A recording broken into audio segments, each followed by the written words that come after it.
Have you ever questioned yourself about that feeling you have in your stomach? You know, that one where something's happening around you, or you just kind of feeling something new and you can feel it in your stomach. And you're like, man, I have a stomach ache. Or there's something turning and you go, oh, I wonder what that is. But if you have it often and you are open in curiosity, you're going to realize that your gut is actually speaking to you. When you start feeling things, there's something there that's happening. We're going to talk about that. Today, we're talking about from the Fresh Talks Global Vision, Trust Your Gut, the introduction to you, the superstar. We need some introduction because every day I'm like wondering what my new identity is if we keep moving forward. So I love the Fresh Talks Global Vision conversation about every day we get an opportunity to have a new identity and be able to shed the past stuff that we're just like moving forward. Don't need to be in those old cycles. What's bringing me forward? How can I bring more love into my life? So today we have Eva Vannari. Did I say that right, Eva? You did. Yeah, you got it out. I know. You know what I almost did? I almost started with an N instead of a V, and then I would have flip flopped that. That's just, that's the issues with the host of the show. I heard it right though. Everybody, welcome in. This is where I trademark the mindset transformation entertainment. I don't like to just stay in the mind, but I mean, when the mind gets entertained, it's so easy to open up and relax and have a soft experience instead of being hard and trying to control. And today it's about really stepping into you being at a higher level that you already are, but you may be in your way. So I'm really happy that we have Eva Vannari here. Eva, I was looking at your website, and there's just this one thing that I love that you are saying here, which is feeling off isn't normal. It's just common. And that actually has an impact on what you're saying here, because I start hearing about that it isn't normal, but we're saying it's common. Can we start there about what you do, what your insight is about what really isn't normal, even though we're seeing everybody, deal with something, but it's common. And I want you to share a little bit of a story about who you are, so we kind of get in there and get that experience and get into that question for you. Yeah. We'll kill two birds with one stone, which is a terrible saying, but it works for this. It's terrible. How dare you talk about that? It works for this. So the common experience is, at the age of 40, you lose your eyesight. Yeah. Everybody says that. As I was creeping up closer to 40, don't make fun of people wearing glasses. You're going to wear glasses too. You're just wait and see. Your eyesight's going to go. We think that's normal. Okay, so I went to the vision doctor. Years ago, I had astigmatism, and you still do. You still have that. You can't get rid of that. But you can make your vision still 20/20. It's still possible. I was not 20/20. I was nearsighted for the longest time. Could not see far away. I needed glasses to drive. This is when I was younger, not as I got to 40, before I was 40. And I had done some work on myself, both physically, minerally, getting the body fortified and working with it in the mineral balancing science that I do, and working on de-stressing and changing my lifestyle and doing all these things to help support the body anti-age. And it paid off. So here I am at the Costco Vision Center at the age of 49 and looking at, through those crazy big glasses that they give you to look through. They're not glasses. They're a contraption that look like you're now in outer space. And on the wall, they had projected here's the graph chart, the eye chart. My dyslexia too. I have fun with words. It's a lot of fun up here. You should join me. So she says to me, okay, read the most bottom line. And I go, made in China.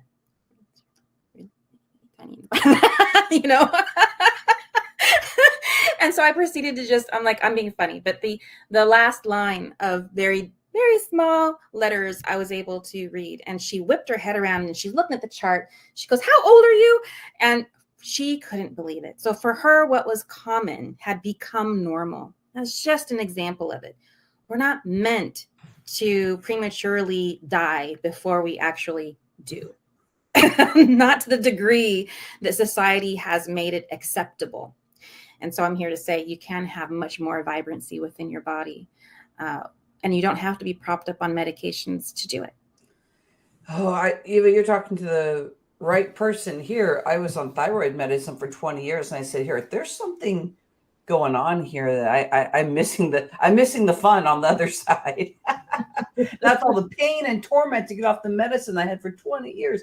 But it's the feeling of that there's something bigger that's going on, and that medicine is a shield on for me to have the experience to understand where I need to shift, and so I can open up and get softer and more open to what's going on. Yeah, so medicine or like thinking that this is normal when you're having bad eyesight, then you flip the conversation with somebody and it's like this magical thing of like, no way.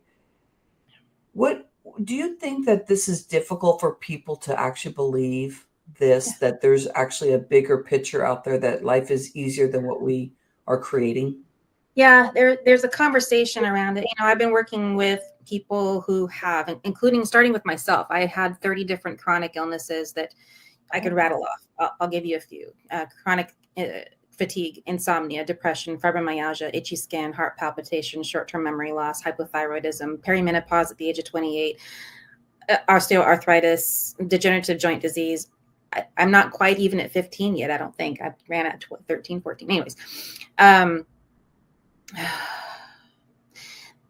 That was not normal for somebody under the age of 30, but it had become mine. And the solution that the doctors wanted to provide were depression medicine, because these were all of the unsolvables. We can't give you anything. There's no fix for any of this. There's no cure. And I think the conversation becomes, now this is your identity. We have given you these diagnoses, so therefore you are. And unless you're willing to step outside of the identity and give yourself that openness you were talking about to receive and understand, your body's really not betraying you. It really isn't. We just don't know what to give it. And this is a conversation deadlock as opposed to a nice free-flowing belief that we are built and designed in a way to heal. Just nobody's given us a manual that says this is how we're supposed to do it. Right? Yeah. And when it backs up and becomes your identity, and I come along and I say, you can heal from that. I look like the betrayer. How dare you? I would be verbally attacked. So I stopped seeking the conversation with those who are in invisible illness groups or chronic illness groups. Anything that was their identities as a group were so tied to being sick. Yeah. That if there was that means that they've been lied to. Well, what if you were? And what if you could feel better? How much do you want to believe in who you are? And this goes right back to what you first said, your identity. You get a chance to say, I don't have to be my illness. Yeah. Yeah. When I woke up one day, something came to me and I started saying to myself, wait, you're not ill. And I kept, just like at my thyroid. And sometimes, we have past stuff and things that we've learned in those patterns. What are some of the things that you find when somebody's in a pattern, they understand that they believe you, but they just don't have the experience? What are some of the things that you can help somebody that's curious? And this is probably quite a few people that may be watching today or recording, but they just want a taste of like how something shifts. So is there a testimonial, a conversation about how you talk to people? So they're like, oh, that seems reasonable. Oh, okay. Anything that I would love to hear that, because I think it's common in your world, because this is what we believe. This is what you see roll out. There's an awful lot of internal conflict that results in that what if conversation. Well, what if I miss something at the doctor? What if it's not just my thyroid? What if it's something else? What if it? Okay. that's going to drive you more crazy. Point to me a time when that made you feel better, even once you got the diagnosis. All right, so let's just like follow that out to the end. Well, what if? How about what if we give the body what it needs so it can start healing itself? Well, that's a crazy thought, but you don't know what you're talking about. Okay, so you need a little something to help you believe that your body does work. So we start out very, very, very small. And sometimes it's a gratitude journal. Like if you are so stuck in the head of the negative, you're going to think negative. You're going to put it out all the time. It's going to be critical. It's going to be ongoing. It's critical at yourself, critical at others. That's a clue for you. That's communication from your body and your mind. I need a break. I need something different. Okay, so let's start a gratitude journal. You can do that for free. Sit down and start writing out all the things you like about. Okay, and watch your mindset 2, 3, 4 days work into a couple of weeks and see the difference in what you're recognizing on that sheet of paper in the morning. When you go for the first 3, that's easy. Dig down, do 10, right? And then the next week do the 10 and add in why. I'm grateful for my cat. Her fur is so relaxing to stroke, like that kind of level. And yes, keep it simple and keep it small. And watch how your mindset changes. Drink more water. That's a silly one, right? Drink more water, less caffeine, less of the things that stimulate, because those turn off your vagus nerve. Your vagus nerve is the thing that allows your body to heal and relax. Yeah. So if you're doing things that you don't know are harmful, that's part of it. So it's education, but you can't learn it all today. Try little, do a little something. Drink more water instead of stimulants. Do the mindful gratitude journal instead of the criticism. Yeah. Watch less of the news headlines. I don't know, more crazy cat videos. I'm so into cat videos here. I'm telling you, we have a cat out on our land right now that she just comes and runs to me, and she's a feral kitty. But when you give love to a spirit, a cat, a dog, human, whatever, we love to be. We lean in on that nurturing space, and so I can hear the people that you're working with. They're really learning to love on themselves more, because that subconscious, if they're not tapped into really what's going on, they're just going to understand it's a mood, but they really don't systemically know that the brain is telling them stories that just isn't true. And then I love, last night I was in this vicious cycle, and I could have kept believing it, like at 2 a.m. And all of a sudden I started laughing at myself. I go, what? Like, why are you thinking that? Because I caught it instead of flowing with the stuff. And I woke up an hour later because I fell asleep, and I felt so in love with myself, life, what is happening. Like it shifted my mind. So we're talking, like you're talking about this health and wellness, and then we're leaning in on people really actually being able to see the true them, like the superpower they are, because then they start showing up as themselves. And I called it superstar for our conversation today. But what happens from when they start drinking that water and they start doing these things where they're learning how they're harming their body, but then they also start loving on themselves more? What are the things that happen from there where they can all of a sudden start listening to their gut? And like, what are some of the signs that you start saying, oh, did you miss that? Like, that's you, you're better than last week. This is what happened. Like, I think that's what's great about having a coach and a guide like that. So what happens that next layer? Well, it's funny. There are so many things that get a person to that point where they don't know who to listen to, even themselves. And so this starts that reversal. Now they're listening to themselves again. Oh, I don't feel right in my body. Yeah. Okay, I need to not believe it when the doctor says to me everything is fine. Everything's within normal range. I need to keep looking. It just means this person doesn't know what I need. Okay, cool. So let's find out what I do need. Listening to that little voice instead. You're the only one that lives inside this skin. That makes you the expert of the body. So listen to it. It doesn't mean you want to go down the rabbit hole of WebMD. Please don't do that. That's so scary, because you will just start diagnosing yourself with so many things.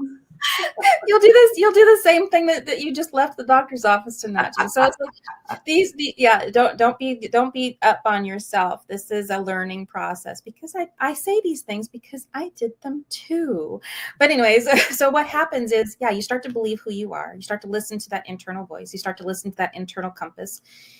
And when you start to give your body what it needs, and you see the little bit of advancement, I don't wake up every day feeling completely exhausted. Now I'm remembering my dreams better than I was before.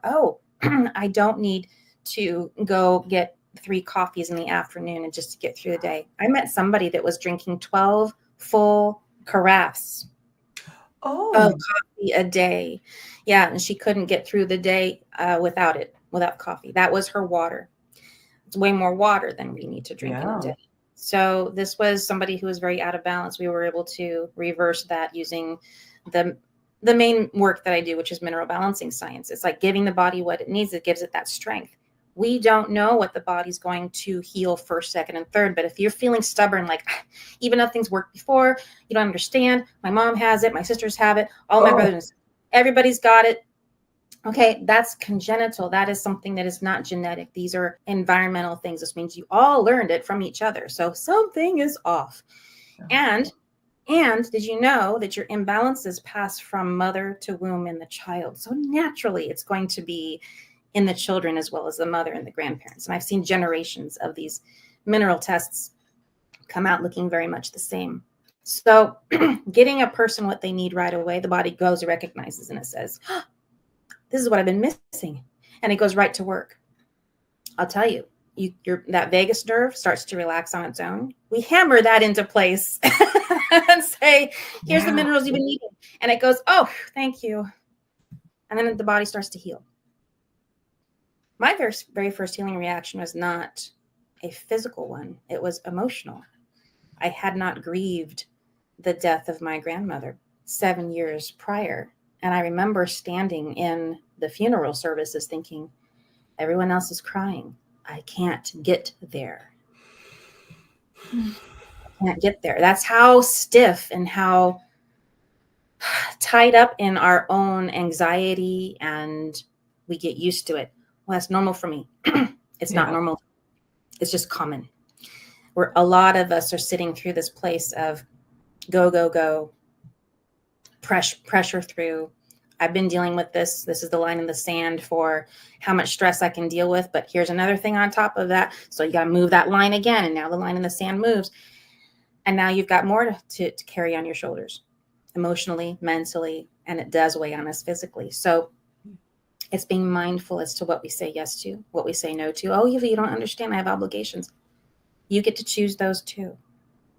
So it's relearning what you think are priorities, what you think are your values, and you turn them into preferences. And this is the work that we do. All of it, not just some of it, not just part of it. Starts with the physical body. We go all the way through the spectrum of the whole being. So we're starting to go in this area. I love everything that you're saying here. So we're talking about minerals. We're talking about getting more aware of what's happening with your body, knowing that the way that your body's going to heal, it's going to be different. Keep getting curious, because you're going to see those changes.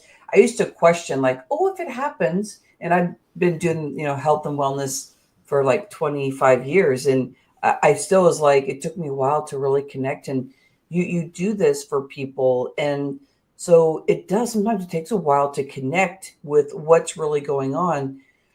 How much you're starting to go down the route of like mindset? Can we bring in how much of spirit and being connected with your spiritual journey to also like what you're talking about, the physicality of the body?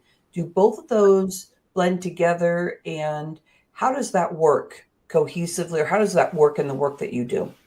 Yeah, it blends very nicely, and they reflect each other. So on every level, people say, rather than holistic, they'll say mind, body, spirit. It's mind, body, emotion, and spirit. It's all of that. And they do speak to each other. We're also wanting to normalize the pigeonholing of physical bodies, only the physical. And it's like, no, they actually reflect on each other. Let me give you an example. So I found when I became, I'll turn this to me because I have a lot of stories from clientele, but I don't like to kiss and tell. So I'll do it for myself.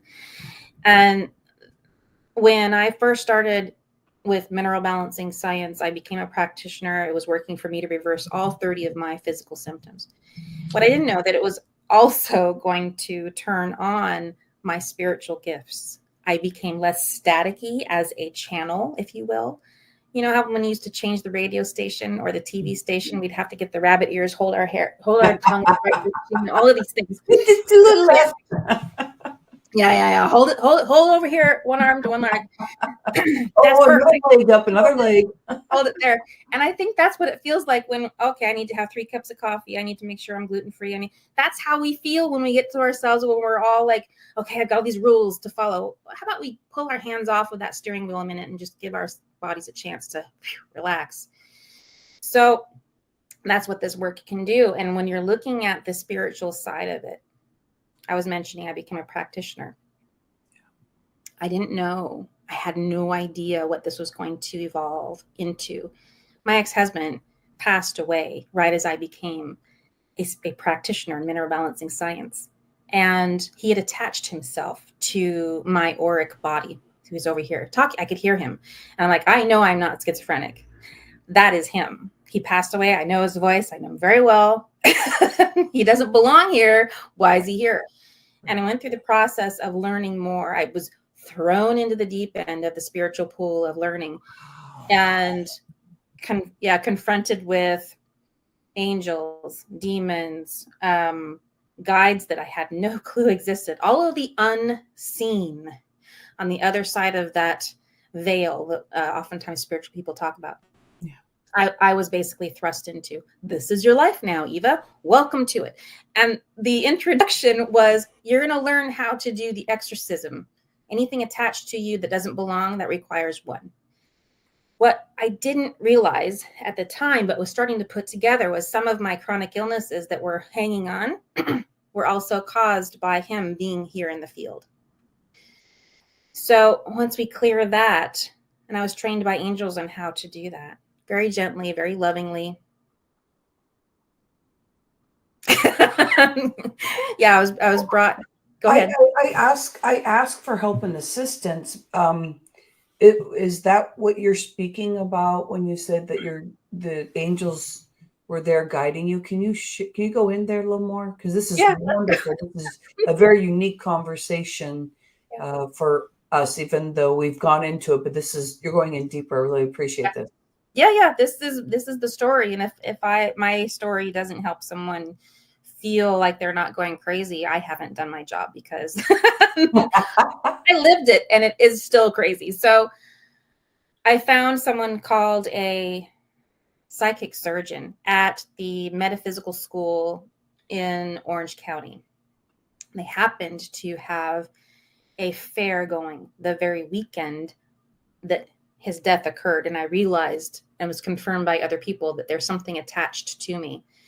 So again, things happen in timing because they're perfect. And I found this woman at the fair, and she says to me, yeah, we can do a session to clear him from your space. And you ever heard of a contract room? No, never heard. Don't even know what a contract is. No. This is how green I was in the spiritual world. I'm like, oh yeah, spiritual. I just don't go to church. No. It's more than that.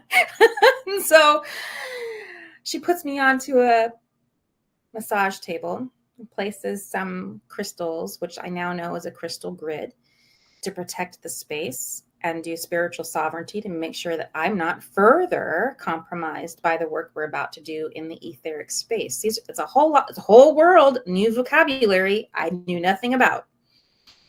She goes, yeah, you have contracts with this man, goes back many, many lifetimes, and we need to clear those out, and then he needs to be sent on his way. And I says, well, I've been noticing in the corner over here a light that my imagination kind of seems to create. And she goes, I recognized it. She says, I think that's the light to heaven, and you have that gift. Okay, put a pin in that for a minute. So we're here in the massage table, and we do what's I now know is called an astral travel together into the contract room. I have sight, clairvoyance. Wow. Didn't know that. I just thought I was highly imaginative. Wow. So she's standing behind me in the 3D on planet Earth, and I'm on the table. And I hear her, and she starts to describe what I'm already seeing in my mind. And I start to finish the scene, and she stops and she goes, "You can see that?" Yeah. What's like thinking, this is what? You don't know it's any different because you haven't been able to talk about it before. Right. So we get into the contract arena, and I see the long table. I'm on one end, he's on the other end. We've got our team, our spirit team around us, and the conversation starts, and I can see this beautiful big fireplace that's lit. And next to it is the soldier of Archangel Michael. He's there to represent that office, if you will. And we go through all of the contracts. I'm able to read them. She has me read them. She's like, "Here, open them up and read them." And I do this for people now today, but we open up and read them, clear them, and I hand them to the angel, and he tosses them into the fire. Now there's over 5,000 letters that were delivered via dumpster truck into that room. And I could see them all flowing through everything, getting caught up in the chandelier and everywhere, and I'm describing this. She goes, "That's exactly what I see." Behind me, she's telling me, "That's exactly what I see." And she goes, "I think we're all done." And I go, "No, he's got a few in his socks, under his hat, and down his pants." He says, "I don't want to lose Eva. I don't want to lose her." And I says, "We need to clear these contracts. You don't have agency over my will, my free will. So we're going to get rid of these right now." So he gave them up and we moved them on. Then the angel finally spoke to me. And I'm like, "What are you speaking to me for? I shouldn't be talking to her. Like, what am I?" He goes, "Now it's your turn." "To do what?" And he goes, "You're going to clean off his soul body, create the light to heaven that you know how to do." Oh my gosh. I got the chills. And you're going to reminding you what your gifts are. You know how to do this. No, I do. Yep. He says, "This is how you do it. And this is how they go." And I looked at him. I'm a little saucy, you may have noticed. And I go, "You're the angel. Why don't you do it?" And he said 3 words that summed up my entire life here forward. "You're the human. We have all the power right here in the physical body." Jesus taught us that, didn't he? On planet Earth, connected to the source energy through the etheric realm, through our auric field. This is where all the power is. It's within us. And we are responsible for our own gifts, bringing them in and using them. So from that moment forward, my house was haunted every night with new ghosts wanting to pass through. They had been stuck here in the ether space. I guess you could call it, the Catholics call it, starts with a P. Oh. The place in between. Like you're not here and you're not in heaven yet, or you're not where you're supposed to go. The next, it's that. Everybody's going to go, Eva, it's that name. Yes. But yeah, I feel like I know we, it, but it's not. We all know it. I'll remember at 3:00 in the morning. That's how my brain works. It's fun up here. We have all this purgatory. That's it. Purgatory. There we go. Mm-hmm. Yeah. So they would come in droves, and they could see my light from their perspective of a soul without a body. They could see the light. Yeah. And what I was capable of doing there. Like, look, we know you're able to send us home. And so this was my training for 5 years straight. I sent people through light, cleaned them off, moved them on. And so that was part of my training. That was my training. This seems like a normal conversation for me, so I get it. It's the first time I've had this type of conversation. So when you're going through this 5-year range and really using your gifts here, and you're using them now, and I bet you're even more in tune with it, what type of people were around you? Did they accept that? Did you feel like you didn't want to tell everybody? I think this is great in this conversation so people can start seeing their gifts and understand what kind of community that maybe you dealt with, and now who you're around, to make sure that you really are here to do your work. Yeah, I would highly recommend, once your spiritual gift starts to come online, do not mention it to anyone that you do not trust completely to accept everything without question. So for me, I had, at the time, my girls were teenagers and they were going through the end stage of puberty, and their spiritual gifts were turning on. So we became what the witches would call a coven, but we weren't witches. We were just, our energy was all coming online, and we were an attraction point. So they were also able to, I guess, manage and hone their skills on what the clairs. So for me, I discovered all of my clairs were turned on, and I've been developing them more and more. So I can not only see when somebody comes in, I can hear them. I can telepathy sometimes is the case. It depends on their preference. Sometimes I smell their perfume or cologne. I had a guy that used to like to come and hang out, and I'm like, no, you got to go. And I could smell his cologne.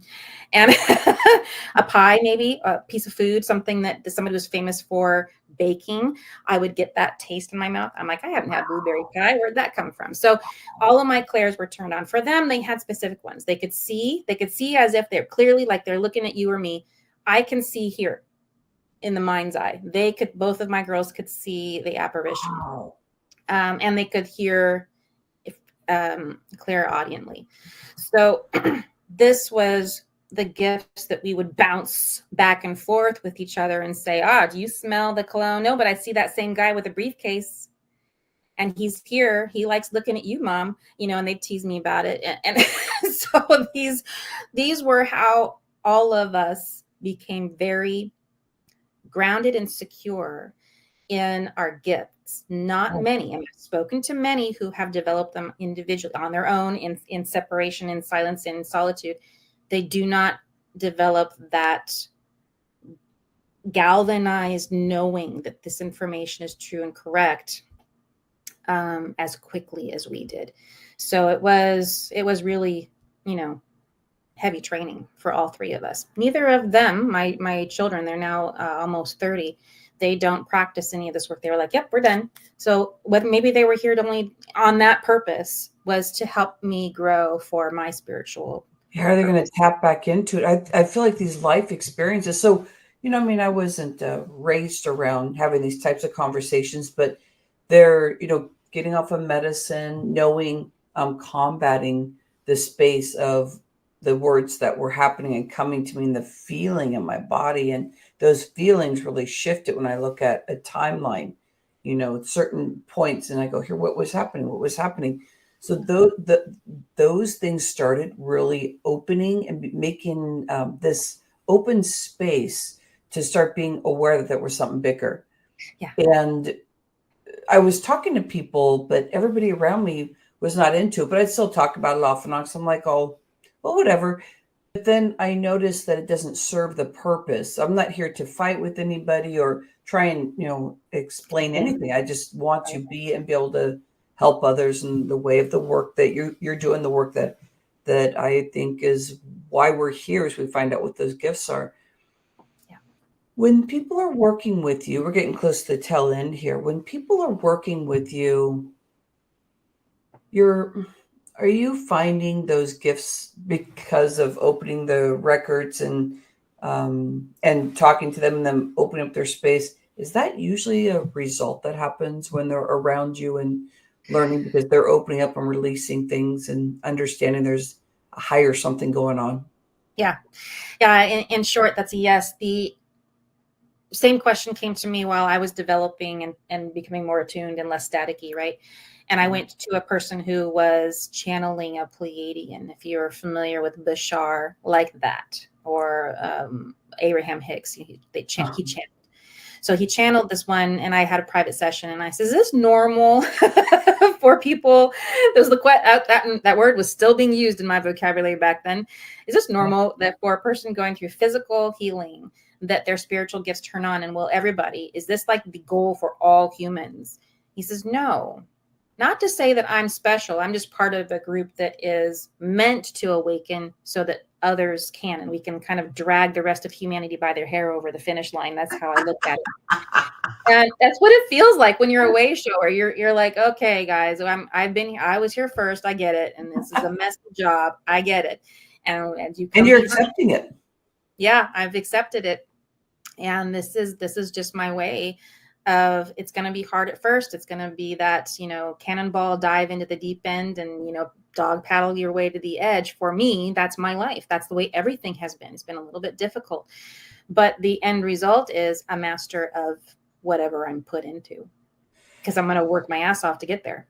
I love this type of work of understanding this, because emotional IQ shifts, empathy and love for people, gentleness. There's just so many, like, just like basic day-to-day stuff, along with the gifts that start becoming alive. With everything you're sharing here, there's two things I want to talk about that you have coming up, because I want people, as many as can hear this, about the space that you're holding.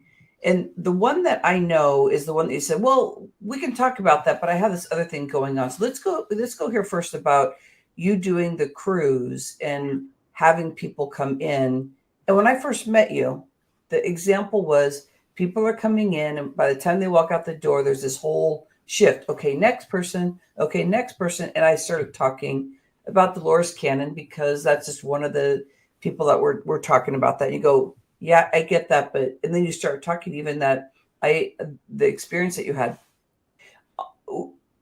Does when you're did you have to be do you have to be really open to be able to walk in a room and have this experience with you and walk out and have like a shift happen physically, or something that's going on for them? Do they already have to walk in the room believing, or can you give more of a layman's term for people that are like curious but leaning in going, wow?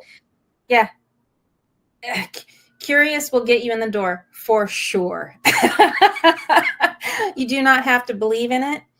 And what's cool is this is much like seeding a plant, is that it grows and matures and blossoms into something that I don't even foresee in the time of original application. So I'm doing activations, physical activations, and physical healings on individuals. This is all one-on-one work. And it's not just cruises. I have both land and cruise retreats, but I do this throughout the year so that people can, who are in service to the rest of humanity, which I think we all are. We've discovered that we get this buildup of, or crustiness, kind of like our windshield is just muddy, right? We've got to put the windshield wipers on, but we've got to clean the rest of the car. That's what I'm doing for the spiritual body, for the physical body, for the whole deal. The whole being is going to get a nice detailing. That's, what it's like to get into a nice, clean car. Now you can see. Now you can set your temperatures. Now you're not worried about what is that muck on the button I'm about to touch. Ew, And I can feel the nervous system calm, you feel grounded, you're like just like you just off for 12 days of just soaking it in. Yeah, I feel that. Yeah. So we're getting the place, it's almost a reset. But I don't want to wash away any work that you've already done. So this takes the work that you've done on yourself, that conditioning you've done, and it just augments it that much better. Whatever work you've done is going to be amplified. Yeah. And it needs to be done ongoingly. It's not something you do one and done. It's a maintenance schedule. So we talk about that, how to implement. What happens when you start to become that clear channel? Now you're hearing messages in your ear going, oh, I know I'm not schizophrenic. So what do I do with that? Now you have somebody to talk you through it, how to communicate with spirit, what's the best way to protect yourself, etc. So that's what these retreats are about. It's that spiritual aspect. What's the other thing you have going on? Because I want to have them to get the link for that as soon as we're done. What's the other thing you said actually that you're like, Harry, this is what I want to talk about? What is that? What's going on? So what's up with Eva? I've always had this idea. You know how we log into like credit scores and we see the FICO score wheel and we're like, oh gosh, that's better than it was last month, or no, it's not as good as it was last month. And we kind of cry about it. But I created something that's live like that for your healing ability. So how much do you have? How much energy do you have for healing on that entire being spectrum that I've been talking about, from the physical to the mental to the emotional to the spiritual? Like, where are you? What's your mindfulness state? And can you truncate it down to a number? I say, yes, you can. And so I call that the essential energy quotient test. And This you is can a take that. unique test that you've created, it sounds like. I created, yeah, it's been out a year.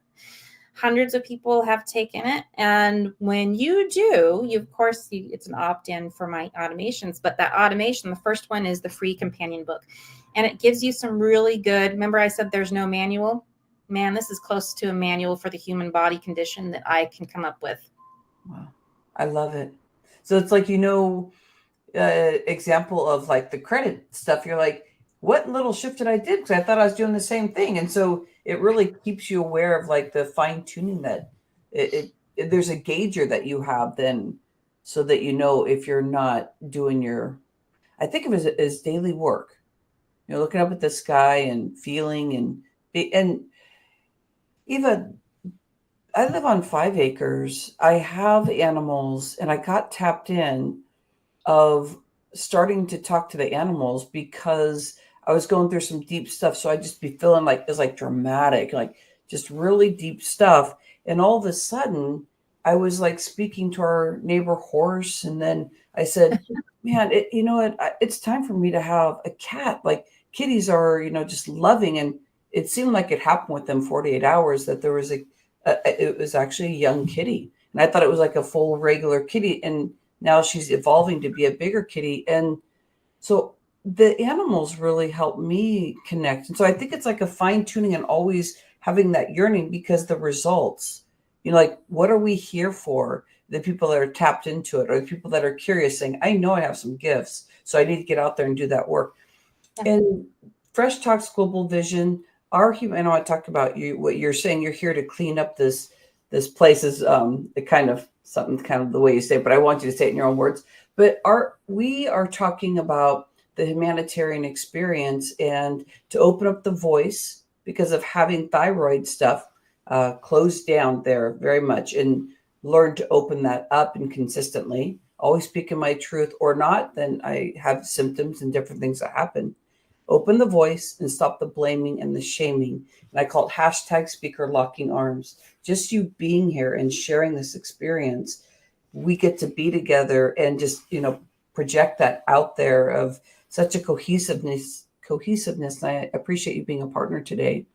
What are you here for in this world? What's the statement that you really are saying out there? I think I saw on your website, but I mean, it might be created every day, something new as you get bigger vision. Yeah, no, to be as succinct as possible, my work is my gift is to help you master yours. Oh, I love that. My friend, thank you very much. Send me the links if you haven't sent me the links, so we can get involved with you. And I love and appreciate your gifts and everything that you're doing. Thank you for your time here with us. So glad to be here. Thank you. All right. I appreciate you. We will be connecting soon. Fresh Talks Global Vision. Thank you so much, Eva. Eva Vannari. Vannary. Did I do that right? Vennari. There we are. I wrote it wrong up there. Well, you sounded it out. Yeah, you did it. You did it exactly how it sounds. Isn't this great? Like, when you start really getting into your gifts and stuff, like there's very few things that can really throw you off. Like, how dare you not know my last name? I'm looking at all your stuff and getting ready, and I'm still, but I'm just in flow. It's like I don't even notice it, except just I'm looking at your wonderful gifts. So sometimes even a name just doesn't like really hold for me. It's like the experience I get to have with you. So I appreciate you, my friend. We'll connect real soon. Yes. Thank you, everyone. And if you're seeing this in recording, because we're live on YouTube, send us something. Tell us how you're doing. What's the experience? What are your gifts? You're going to have links to be able to connect with Eva. So we're going to make sure that whatever you're looking for, that we're going to have the best that we can. All right. Love and appreciate you. Namaste. Have a great day, everyone. Bye-bye.